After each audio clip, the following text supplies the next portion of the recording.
जय श्री राम।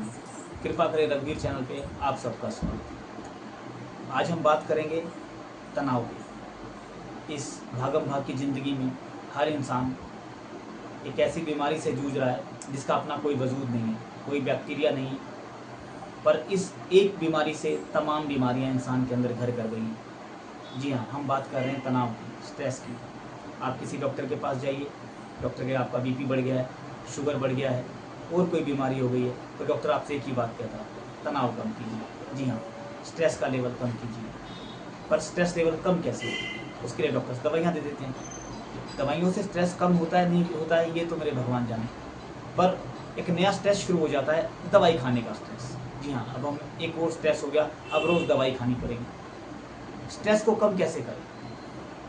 स्ट्रेस कहने में कुछ, जिसको भी स्ट्रेस होता है दिखने में वो सामान्य लगता है, पर वो खुद इंसान जानता है कि वो अंदर से कितना टूट गया है।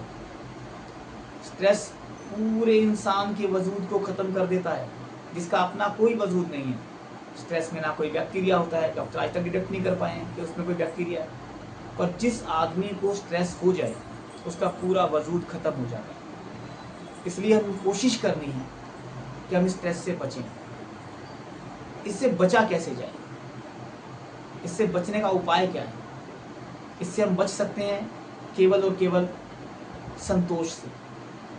जी हाँ, मेरा ऐसा मानना है कि असंतोष ही तनाव का कारण है।